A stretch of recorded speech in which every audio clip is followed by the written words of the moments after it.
एक शाम प्राची टीवी पर सीरियल देख रही होती है। तभी उसकी सास वहाँ आती है। अरे सीरियल में तो ऐसे मग्न है जैसे आज रात का खाना पड़ोसी आकर बनाएंगे। मुझे पता ही नहीं था आपने अपने बेटे की शादी पड़ोस में भी की हुई है। हैं? मतलब? मतलब इस घर में सारा काम बहू ही करती है, आप तो सिर्फ खर्राटे मारती हैं। अच्छा जी, फिलहाल तो तुम आराम फरमा रही हो, चलो जाओ, ये मेरे टीवी देखने का समय है। आहा, इसीलिए मुझे भगाया जा रहा है। सॉरी, अब तो बिल्कुल नहीं जाऊंगी।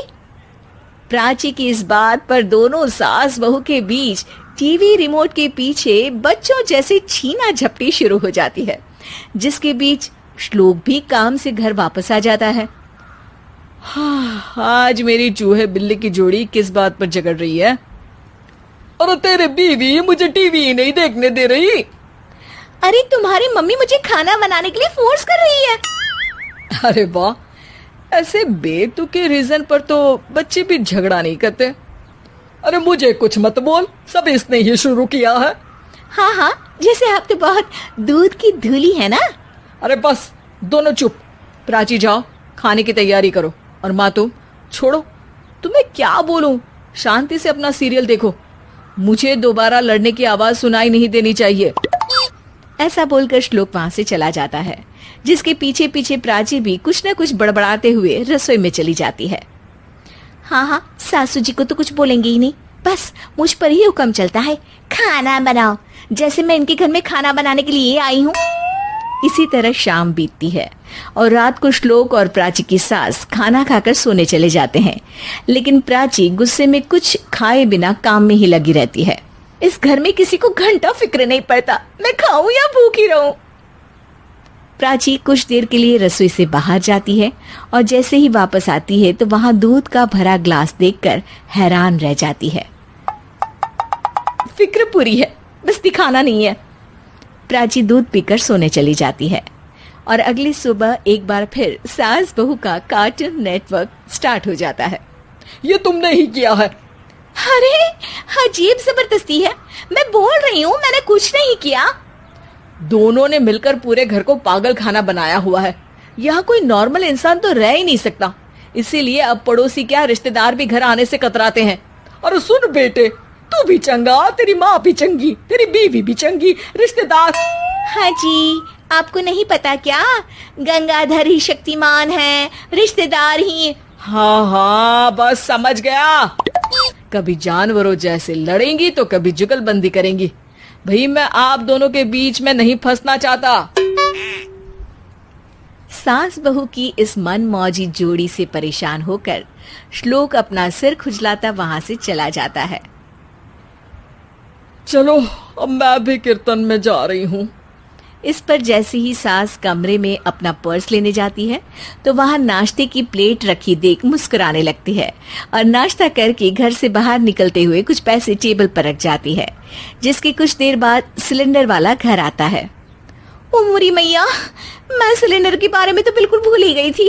घर खर्च के सारे पैसे भी मम्मी के पास है और श्लोक से बोला तो उल्टा 4 बात सुनाएंगे। प्राची ये सोच ही रही होती है कि अचानक उसका चेहरा चमक उठता है और वो घर में आकर इधर उधर देखने लगती है। तभी उसकी नजर टेबल पर रखे पैसों पर पड़ती है, जिन्हें वो सिलेंडर वाले को दे देती है। ये सब श्लोक देख लेता है। अच्छा बेटे, इतना बड़ा घोटाला, सबके सामने मैं तेरी दुश्मन और पीठ पीछे तेरी मेरी यारी। इस पर श्लोक एक प्लान बनाता है और शाम को सब एक साथ बैठे होने पर बोलने लगता है। माँ, तुम दोनों की बहुत लड़ाई होती है, इसलिए मैं सोच रहा हूँ कि प्राची को उसके घर छोड़ाऊं, इससे वो भी खुश रहेगी और तुम भी। अचानक श्लोक की ये बात सुनकर सास बहू शौक से उसकी तरफ देखती हैं। अरे ऐसे कैसे घर छोड़ाओगे, मुझे कहीं नहीं जाना। अरे तुमने बोला नहीं पर मैंने सुन लिया, तुम्हें मम्मी के साथ रहना अच्छा नहीं लगता, मुझे पता है। अरे वो, अरे जब बहू खुद कुछ काम बोले तो वो तुझे सुनता नहीं, और अब जो इसने बोला ही नहीं वो तू समझ गया। जब उसे नहीं जाना तो फिर जबरदस्ती क्यों कर रहा है? अच्छा, फिर आपको मौसी के घर छोड़ाता हूँ, बस अब आप दोनों एक घर में एक छत के नीचे नहीं रह सकती। मैं इस टॉम एंड जेरी की जोड़ी को और नहीं झेल सकता। है? ऐसे कैसे नहीं रह सकते? तुम्हें इतनी दिक्कत है तो तुम्हारा बोरिया बिस्तर पैक कर देती हूँ, लेकिन मम्मी जी कहीं नहीं जाएंगी। बिल्कुल यही सुनना था मुझे। अगर दोनों में इतना ही प्यार है फिर हर वक्त ये लड़ाई का नाटक क्यों करती हो? देखा मैंने कैसे माँ किचन में दूध रखती है और तुम उनके लिए कमरे में नाश्ता रखती हो, और कैसे वो पहले ही तुम्हारी दिक्कत समझकर घर में पैसे रखकर बाहर जाती है। अरे भाई, इतना ड्रामा तो डेली सोप में भी नहीं होता जितना तुम दोनों ने इस घर में फैलाया हुआ है।